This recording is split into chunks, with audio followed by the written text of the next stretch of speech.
Macon. She has unpredictable supernatural powers that she doesn't understand. And her family has been plagued by a curse that dates back to the Civil War. And on her 16th birthday, her fate is going to be decided if Ethan can't help her find a way to stop it before then. That's the time I always want to say, dun dun dun. Okay, so I'm going to read a little bit of chapter 1 because that gives you kind of an idea of what Ethan is like and more importantly, what his dreams are like. Ready? No, I'm just saying I can only hear myself.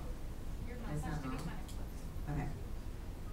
September 2nd, dream on. Falling. I was free falling, tumbling through the air. Ethan! She called to me, and just the sound of her voice made my heart race. Help me! She was falling too. I stretched out my arm trying to catch her.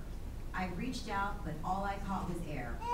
There was no ground beneath my feet, and I was clawing at mud. We touched fingertips, and I saw green sparks in the darkness. Then she slipped through my fingers, and all I could feel was loss. Lemons and rosemary. I could smell her even then. But I couldn't catch her, and I couldn't live without her. I sat up with a jerk trying to catch my breath. Ethan, wait, wake up. I won't have you being late on the first day of school. I could hear Alma's voice calling from downstairs. My eyes focused on a patch of dim light in the darkness. I could hear the distant drum of the rain against our old plantation shutters. It must be raining. It must be morning. I must be in my room. My room was hot and damp from the rain. Why was my window open? My head was throbbing. I fell back down on the bed and the dream receded as it always did.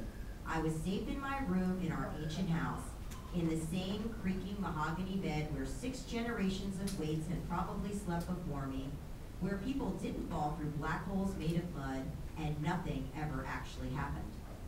I stared up at my plaster ceiling painted the color of the sky to keep the carpenter bees from nesting. What was wrong with me? I'd been having the dream for months now. Even though I couldn't remember all of it, the part I remembered was always the same. The girl was falling, I was falling, I had to hold on but I couldn't. If I let go, something terrible would happen to her. But that's the thing, I couldn't let go.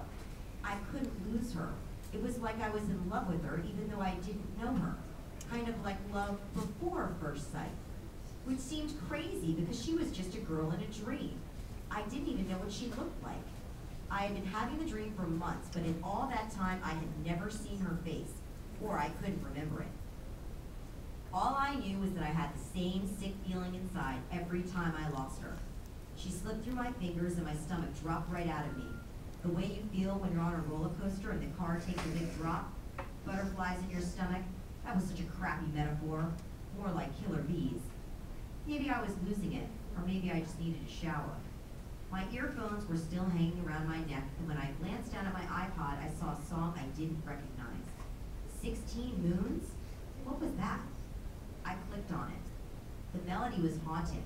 I couldn't place the voice, but I felt like I'd heard it before. 16 moons, 16 years, 16 of your deepest fears, 16 times you dreamed my tears, falling, falling through the years. It was moody, creepy.